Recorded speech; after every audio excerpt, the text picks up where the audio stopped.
In terms of all the introduction of VAR and numerous new rules in the Premier League and numerous other like big domestic and league competitions this season, do you think like mainstream football fans would be interested to watch, I guess you could say, more traditional, more grassroots? Well, we've attracted people. We've had a lad here turned up today who'd left the Everton match at half time. Really? Yeah, and we've had people who've you know, obviously this car park's used for Liverpool home matches. We've had people who've pulled up to go to Liverpool matches and have ended up staying here.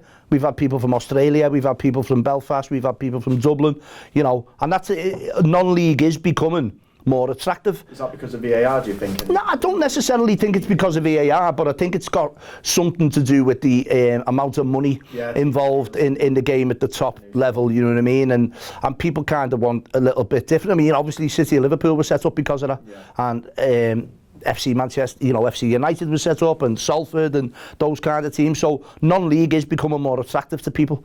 And there's a reason behind that, because, you know, I mean, grassroots football at this level, it's a great thing, you know, and, you know, you can still see a great standard of football, but you can come here and, you know, you can get a programme, a pie, a pint, and entrance to the game for like £10. You know, you're not going to find that anywhere, are you?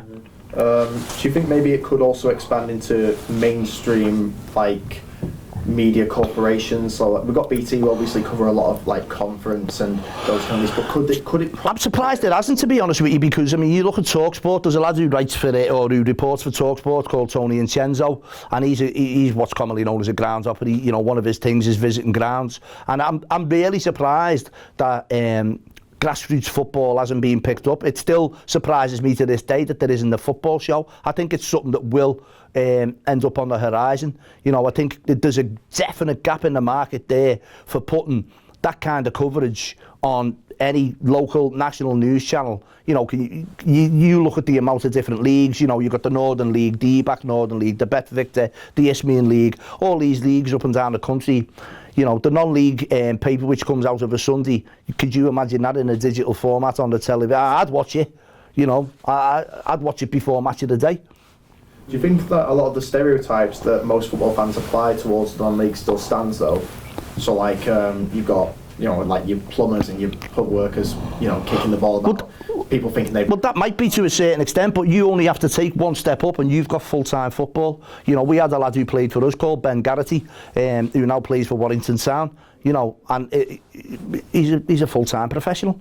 So, you know, you go to the next level. There are teams at level 5 who are professional footballers. It's not that far away, you know, and the league pyramid's being restructured to an extent that it's easy to get into that level. So you could be playing on a park one day and then someone could spot you, and then you know, the next time you're getting paid to play football, which is a fantastic thing for young people, especially in this community, and that's what we provide. We provide a pathway to professional football. This is semi-pro. The next step up from us is professional. You know, we've got an under-18s team. Some of them lads are playing for us now. You know, we've got lads, Jack Ward, Bobby Walsh, coming up from the under-18s. It's not beyond the realms of possibility for them to get spotted by another team, and off they go, you know, because that structure within the academies now is not there anymore, where you used to have young lads could go into an academy, into the reserves and into professional football. That pathway exists now in non-league football. No worries. Do you think Premier League fans and like all these big fans who support obviously the biggest teams, even like the smaller teams in the top leagues, would they be welcome to seeing non-league football on their screens though? Oh, I think so, 100%, yeah, because the majority of people start off watching games at a different level anyway. Obviously, it depends how you're set up. I mean, with me, I was brought up watching amateur and non-league football, so I never ever watched any of the big teams, so it's a little bit different. But we're attracting people to each game who are deciding, do you know what? As much as I love Premier League football, and as much as I love watching the big teams, I still love getting out and about. And, you know, you're in the thick of it here, aren't you? You know, you're right there. It's a great thing, non-league football, and, you know, I hope it expands. Also, how's Pirlo doing? How's who? Pirlo. Oh, his missus had a baby yesterday. Yeah, baby hat. Baby hat. All the best, Tom.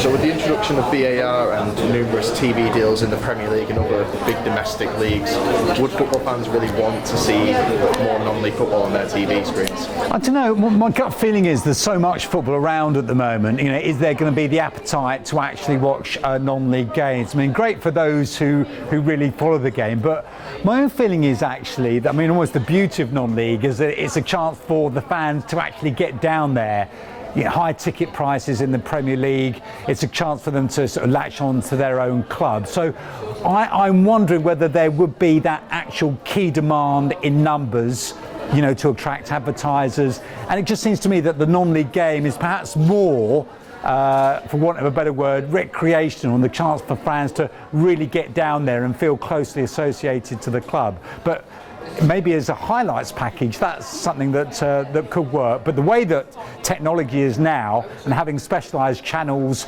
with Facebook and so on, maybe that would be the avenue for non-league football to sort of have its own platform, if you like. Do you think some of the stereotypes of non-league football hold it back maybe from making it to that kind of level of mainstream in a way? Yeah, I guess so. And I mean, and again, there's a time factor. I mean, I think those who are interested in non-league football still maybe, certainly Merseyside, have their big teams. There'll be the Liverpool fans, the Everton fans, Tranmere, Southport to a certain extent. It's almost the bigger clubs that almost warrant their attention on a football match day. But non-league wise, I mean, that's why almost when there's an international break, that's why that is a great platform for non-league football, where there's the call out to football fans: support your local team, support non-league football. So I think in that respect, that's where non-league almost enjoys a much higher profile. Are you aware of the big rise that non-league might have had in recent years? We've seen obviously big title fights in clubs such as Salford, for example, and FC United and Manchester City of Liverpool. They've attracted in big crowds recently. They've got ultras for certain games now. Do you reckon fans would actually want to go to those games nowadays, knowing that those clubs are growing and knowing that some clubs and even players have made it through from non-league all the way through to up into the higher leagues, and representing teams like Jamie Vardy, for example, has been to Halifax Town, and he was at Fleetwood once in the conference. So would that maybe influence more fans to just even scouts even to get involved and just go to their local team and see what stars are on there, what stars are there? I think that's a really good point, because the more you find out about someone like Jamie Vardy, you almost find out about his non-league history, as you say, Fleetwood and Halifax and so on. So the more that people find out about almost grassroots football and how players have come through, I think that will alert their interest. And obviously with Salford, that's higher profile, but being almost run by former Man United players, and Wimbledon would be another example of that as well. So the more that almost football fans who love their football find out a bit about almost the history of grassroots football, I think that could be a really big attraction, and they could almost, if they go to those games, be in at the start of something that could become bigger and bigger. And I think that for a pure football purist, I think that could be a big attraction.